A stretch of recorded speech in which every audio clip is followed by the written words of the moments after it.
Now, to get started, let's talk about what exactly an academic book review is.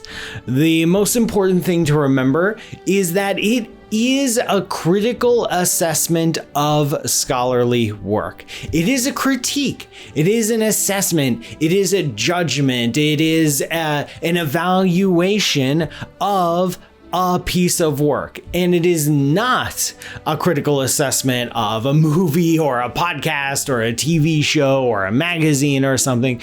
It is a thing in academia. It is a document. It is a published record of your own thoughts, and the primary purpose of it is to critically assess, to read an academic book and to provide an opinion. Going alongside that, along with the fact that it is a critical assessment, it's an evaluation of a new work's place in the whole academic context. So this is not you're not going to do book reviews on books that have been out for 5 years or 10 years or 20 years. This is new stuff. The new books, the academic books, represent scholarship. They represent some new academics, some new research.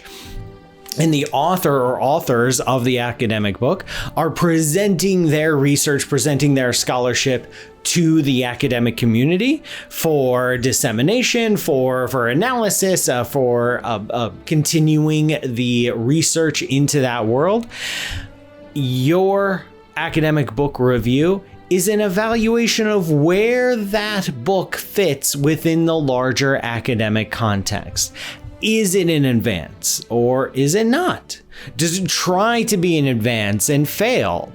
Is it part of a larger discussion that everyone is talking about, a hot new niche, a hot new topic in the field, and it's one piece of that puzzle? Is it a brand new direction that no one's ever really considered before?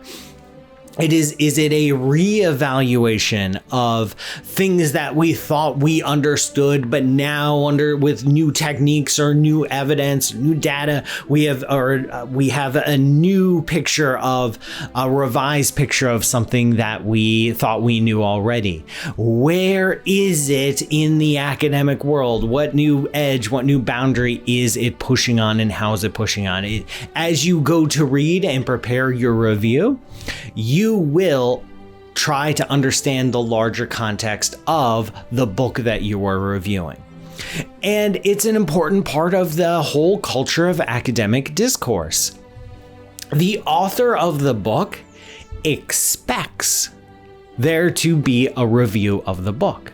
In fact, if nobody bothered to get around to actually reviewing the book, the author might be kind of bummed out, like disappointed, wish that it had been spoken about more, wish that had been promoted more, wish that had been analyzed and picked apart and studied. Authors of academic books want people to read it. They want people to understand this scholarship and fold that scholarship, that the academics, that research into their own way of thinking and extend it and run it, do all the usual normal academic things. The academic book review is a part of that discussion.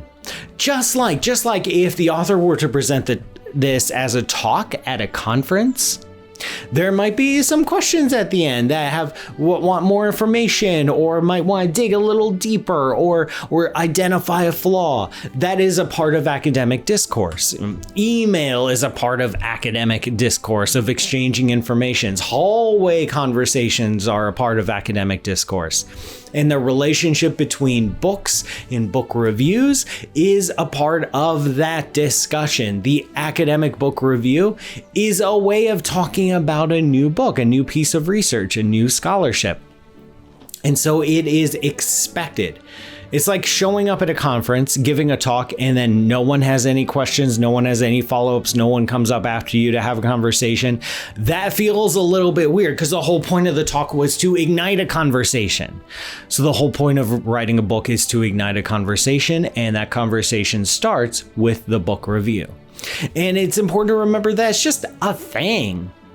It's an object of scholarship. It's an object in academia. It is one of the many ways that research and scholarship is communicated in academia.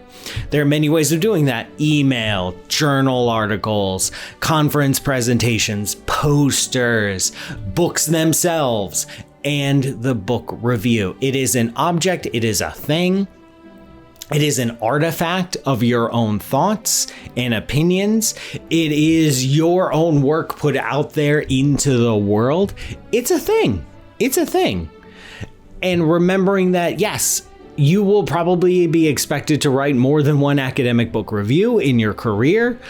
And that's just part of the gig. That's what it means to be a researcher. That's what it means to be a scholar, is that you will have to produce some academic book reviews because that's what people do. And I do want to emphasize again that it is not the same as a creative book review. We will dig into a lot of details on how to structure an academic book review, and I'll highlight where I can the differences between an academic book review and a creative book review.